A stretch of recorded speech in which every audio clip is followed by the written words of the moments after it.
Well, y'all, we've been having so much fun. I almost forgot. We've got ourselves a ungodly concoction today. This one is, John, you tell the people what we got. The Rockin Rainbow Fusion Energy Drink. Ingredients include cametine branched chain amino acids. And then they've listed the amino acids. And then, coffee fruit extract. Oh, right. So this is from 7 Select, which is, of course, 7-Eleven. Motherfucking 7-Eleven. And I guess somebody dropped this at some point, so it's got the poked out teeter-totter bottom. I think it's better that you bought a dented can. There's something about It feels like authentic. That's exactly right. Like this. Oh. This can should not be in good shape. It should not taste good. Everything about this should be fucked up and bad. It's got 200 mgs, folks. That's quite a bit. I have no idea what Rockin Rainbow is going to taste like, but we'll... I assume Skittles. Skittles, perhaps. I feel like this is going to have all the side effects that they said were in the vaccine. Smells exactly like Skittles. I called it. Smells exactly like Skittles. Yeah, it really does smell like Skittles. Oh, this is going to stink. It's not the worst. It's not good, but it's not the worst either. Yeah, I don't mind it. I completely agree, and that in some ways is insulting. I'm not taking another... Oh, my God. Here's the problem with it. It's aftertaste. Do you want to finish mine? That aftertaste. He was going to, whether you offered it or not. Oh, yeah. Yeah. Do you finish them all? You're a bad boy. Oh, I got If someone doesn't drink it, he plays cleanup. Rivers loves to play cleanup. Come on, man. What are you, my buddy Matt, after a party? Yeah, of course he is. Do you, the next day after a big house party, I don't know if you guys still have big house parties, but All the time. Been a while. did you, when you'd have a big house party the morning of, would you go around and finish all of the Fuck no. fallen soldiers? Because I've seen a few people do that, and let me tell you, a couple of them got, as one of them went, snake bit this morning, cigarette butt. Yeah. No, I never did that one. I definitely, next door when there was a bunch of comedians I know living there, they had, I think it was New Year's Eve. So it was like January 1st of, I'm going to say 2015 or something like that. I go over there and they had only 2 undranken bottles, and the one was gin and one was wine. And I was like, oh, if you mix them together, it sounds weird, but it tastes pretty good. It's called Genuine. It's called Genuine. Yeah. It was No, it isn't. Yeah, we did Well, this. no one and, actually does that except for high school kids. Yeah. I did it in college. We just tried it because we were like, oh, this is going to be disgusting and hilarious. And then you drink it, you're like, uh-oh. It's Speaking of which, pretty good. I got one for you. Yeah. Diet Coke and rot gut red wine, 50-50 over ice. Oh, yeah. Okay. Yeah. Delicious. Oh, yeah. Okay. And let me warn you, you're not considering how much alcohol and caffeine you're putting into your body, but it's basically the opera night version of a Jaeger bomb. Yeah. Oh, that's Not opera night. That's like a country. wine. That's like radio in the back of a pickup truck. That- As soon as you involve red wine, classical music is involved. I tell you that much. That's Even now, that's what about Genuine. Carlos Rossi? Oh, yeah. I don't know on. who that is, but I'd agree with you. It's one of those ones you can buy the a jug. gallon for $10. Absolutely. You guys are just assuming that all opera is high art. You know what I mean? Mozart has a song about how it's really fun to lick bums or something. Oh, like yeah, that. yeah. Licked mine arse, covered by the Insane Clown Posse. Like a song called Lick Me Arse. The fuck does that mean? It means lick my ass, bitch. Drop that shit, Jack. Do you know what it's like to explain to someone who the Insane Clown Posse is when It's very hard. when they have no? It's impossible, because also when you're like, well, they started with Eminem and then they were gonna go, but then how did they become clowns? And you're like, well, They always sort of were. yeah, like, I mean, the bigger question you want to ask is, when did they become Christian? But we're not even there yet. Well, you have to reveal all the Joker cards to figure that out. Come on. No, I don't know. If I was in a pinch, I'd give that another go. But overall, I'm giving that like a 2.5, 3. I got a 3. What'd I'll you give say it a out of 5, 3. John? I'm going 1 Going 1 out of Yeah. 1. Still, it's He loves it. Yeah, plot twist. No, it was bad. the taste is. I will say this has the longest tail on it of any I have drink. had- It's sticks with still. you. I've had tastes- I've had a sip and it's still engulfing my mouth. Well, as we always do with these energy drinks, I like to, look up the CEOs because I don't know if you know this, John, but we have found out that the CEOs of all energy drink companies are either white rappers or evil or sometimes both. I'm picturing like an 11-year-old named Brendan who sucks. You know what I mean? Like, I'm sure that they have a kid with that Yeah. situation. oh yeah. Well- my parents let me sleep in the master bedroom because I wanna. And you're just gonna be like, oh, I can't wait for when you're stabbing me in the neck to get my fucking eye phone. Well, in this case, it's 7-Eleven CEO Joseph DePinto, who most recently made the news because he kind of came in and started, tightening the ropes a little bit around 7-Eleven, and there were certain stores that were maybe underperforming, and so he first of all sent out surveillance teams to make sure people weren't stealing from him. So there's a bunch of 7-Eleven owners in California that were like, yeah, there's like a sketchy plumber's van parked outside my 7-Eleven all the time, spying on me. He installed like listening devices because he thought everybody was skimming off the top because he's got 9,000 7-Elevens. They're all franchises. And he's like, we're losing all this money. It's got to be these people stealing. And then the ultimate topper was he started calling in ICE on franchise owners that he didn't like, that he felt weren't making enough money. So he would call in Immigration and Custom Enforcement, and then they would come in, and they ended up deporting 21 7-Eleven, either owners or managers. Do you think that the guy who runs 7-Eleven specifically made sure that there was no 7 or 11 in the number of people deported? Yeah, that's right. Well, it's,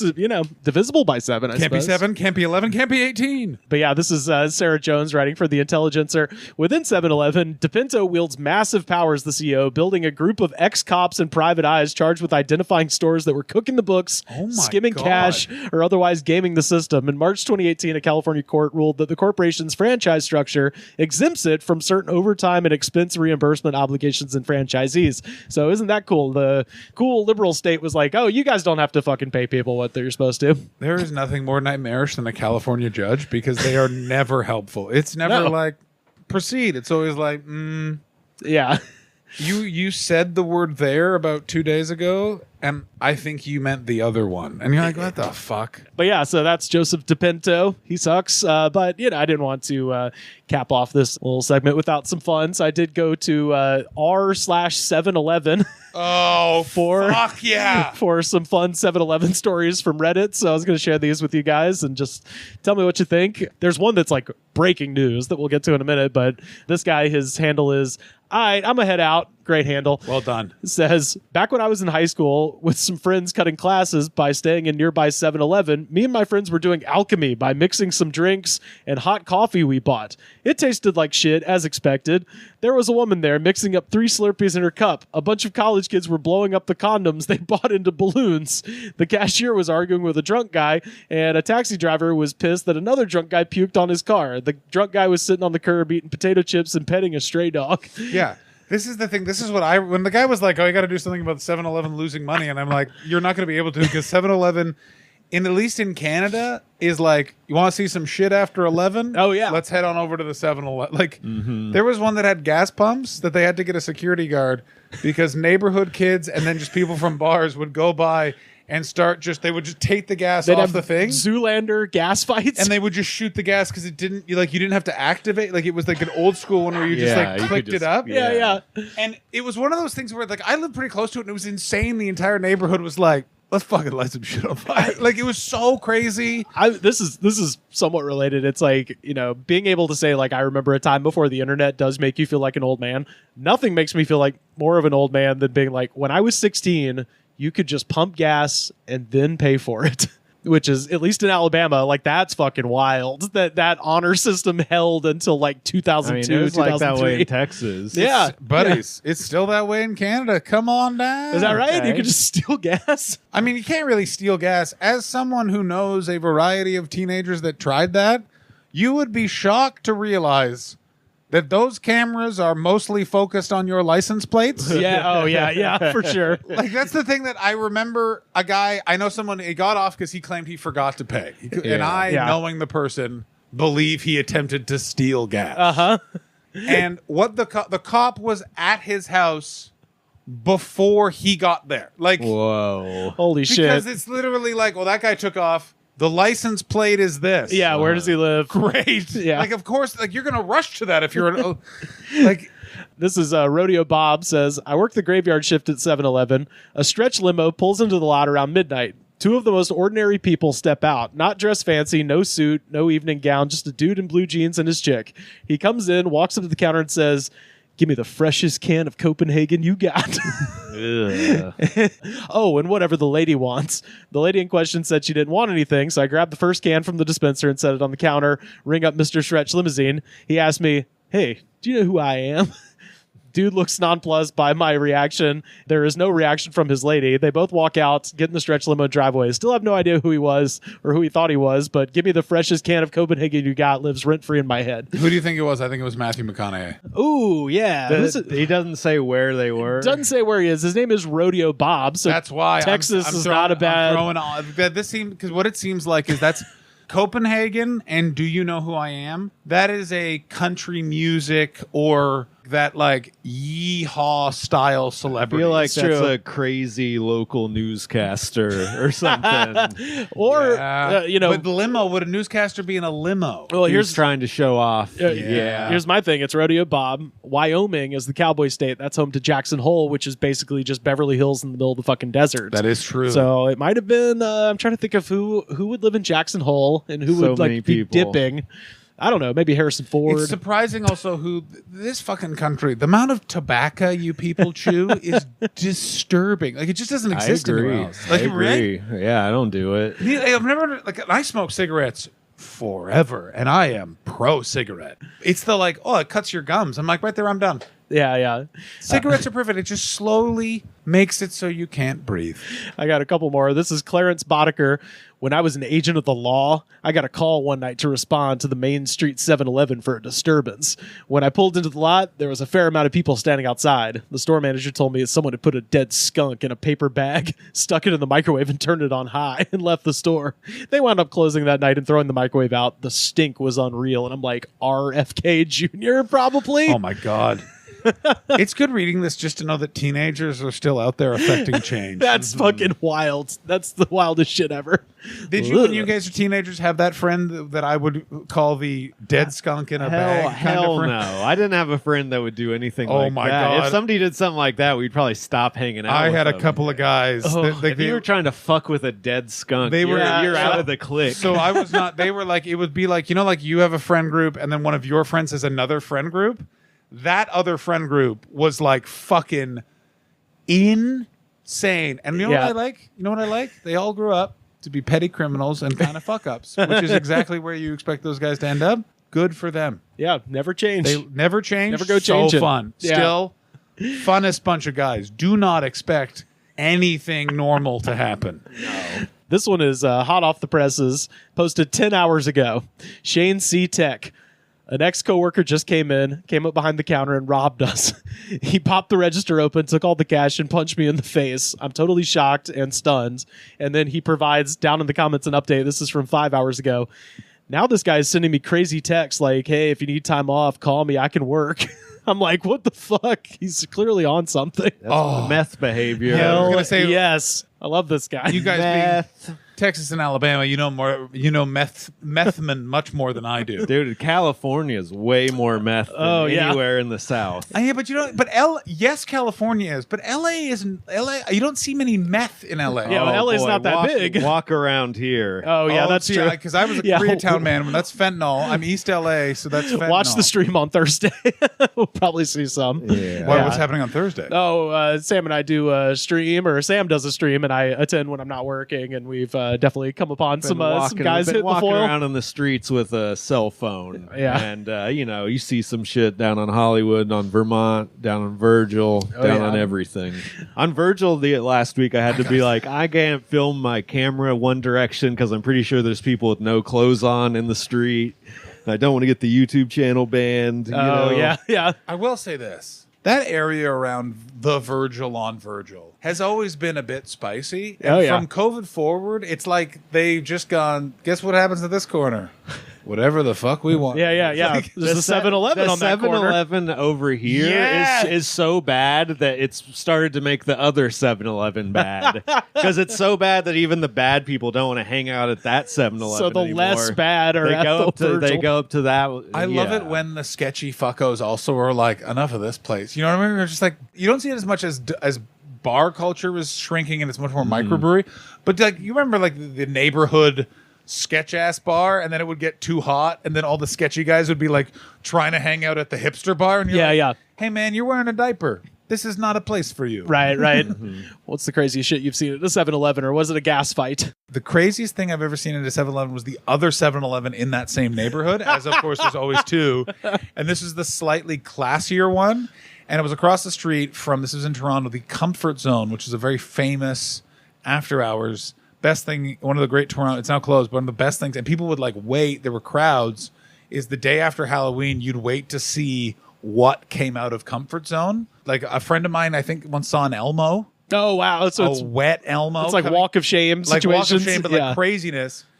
And that's 7-Eleven, and there was a guy so fucked up on MDMA, like so tactile and weird, and the 7-Eleven clerk would just not ring in his order. He just was trying to get this behavior explained, and he's literally like stood at the counter, like feeling the counter, and like, oh, give me some cigarettes, give me some cigarettes. And he's like, why are you moving this way? And I'm right behind him, just like, don't worry about it, just like, let's move this along, because I'm like, you're approaching this like this is going to be a normal interact. This right, he's on ecstasy. Yeah, probably. this is you're not speaking to a person, you're speaking to a vehicle driven by a cat. Yeah, And it went on for a full 10 minutes, and I finally left. I remember I stormed, and the guy was still like, "Why are you doing?" And I just always remember he just was rubbing his like groin against the counter, continually going, "Can I have some cigarettes?" And the guy was like, "Just stop doing this, and I'll give you the cigarettes." And then, but it was just that moment of like, one of you relent. Sam, what's your Jesus. 7-Eleven? I mean, that story just reminded me of a story when I was in the crazy 7-Eleven over here. Yeah. Some guy, and it was late at night. I was just getting some snacks or something. Some guy comes in clearly on Molly or on some upper that just makes you feel euphoric as fuck. Buys a newspaper, takes it up to the counter, is like, "Look at this newspaper. The print looks so big, dude." And he's like so happy to get this newspaper. And then he just buys it. And I was like, damn, that guy was fucked up as shit. There's also another 7-Eleven near my girlfriend's house. We call it the crack 7-Eleven because every time you go there, there's just something weird happening. It was a 7-Eleven I was in, and a lady was trying to argue with the cashier about whether or not 7-Eleven takes Venmo. And she was swearing that there's other 7-Elevens that take Venmo, and she could just Venmo them the money. And the guy at the counter is like, "You can't Venmo 7-Eleven money." She was like trying to Venmo him personally. Here's what it is there's another 7-Eleven where someone is stealing money. Yeah, definitely. Yeah, that was going to be mine. The sketchy one down the street when a guy just went grocery shopping there. I think I might have told this on the show, but like got like so much shit, just like milk and like shit for your house. Brought it up there, tried to pay with a stolen credit card, and it had already been canceled by the bank. Mm-hmm. And so the guy was just like, "I think I have to keep this," basically. And the guy was like, "What?" And then he just kind of ended up running out, basically, because I guess it set off some kind of internal system or whatever. Keep in mind, we've all seen so much crazy shit at a 7-Eleven. None of us can actually remember the craziest thing that's happened in there. It's that thing of like, well, it's after 11 p.m. and we're in a city. Mm-hmm. Somebody's going to be drunk as shit in the store. Yeah. The other thing that I have a big association with 7-Eleven is it was one of the places I walked to on a semi-daily basis during lockdown because I was still smoking cigarettes. And I was keeping the hours of a Ted Kaczynski style like manifesto maker. Mm-hmm. And it would be the only place you could get cigarettes at 4 o'clock in the morning, which is such a weird. I remember that was one of my big problems of being like, it's 3. And that was, I always was braced for that to be a crazy ass experience because all the other 7-Elevens in Koreatown had shut except for that one. It was also the only one that accepted EBT. So, like, daytime, I assume it was nuts. But you go in there at nighttime, and I always would know it was us because the staff was so nice to me. Like, they would, like, engage in conversation. Why do you like Marlboro? Like, I always remember that, which was always my indication. My indication of, like, what is this like the rest of the time where a pale mountain man is walking in, mostly talking about Batman Arkham City, buying cigarettes, and then leaving in the night. And they're like, I got to be friends with this. Thank God this guy's here. Yeah, thank God for this reasonable gentleman. At least he didn't put a dead skunk in the microwave. I've been at the 7-Eleven down the street, and 2 homeless guys ran into each other at like 2 a.m. and they're like, "Hey, what are you doing over here?" And the one guy was like, "Oh, I just had to come over here to meet someone." It's like, it's 2 a.m. and you're talking about buying meth in fucking 7-Eleven. Like, it's just the most casual conversation in the world. I mean, I remember the day, this shows that I've led a good life, and that there was a period of time where I knew a bunch of homeless people in downtown Montreal because I worked in bars and restaurants, and you learn that very much they are the sentries and they know what's going on. And I remember being so shocked when he like recognized, he's like, "Oh, hey, what's up, man?" And I was like, "Oh yeah," like he would just know the homeless. Like Yeah. He wouldn't. That's his crew. You know what I mean? Oh, Like yeah, that's yeah. his. Those are his colleagues. Yeah, And then I definitely. was like, oh, and it was that odd moment you have where you're like, yeah, man, like he's still a person. Right, Like, yeah. right. Well, yeah, shout out to all the homies hanging outside of 7-Eleven, creeping around. That homeless person, a man named Hollywood, who negotiated with. For the sake of the story, I'm going to say it was a 7-Eleven, but I don't actually think it was. Yeah. Which is, I'm going to make sure all the other homeless people in this downtown area don't come in here and shit. Yeah, But yeah. in exchange, I'm going to need 1 banana a day. And he got that banana, and then he would fake rob people all across With the banana. with the banana. You can look at Montreal, Hollywood. Really nice guy. I will say this: I once bought him a beer. Hey, he really turned a corner quick. He's one of those ones where you're like, whoa, that's very. I see why you're so good at pretending to rob people, is I think that you may have used a gun in the past.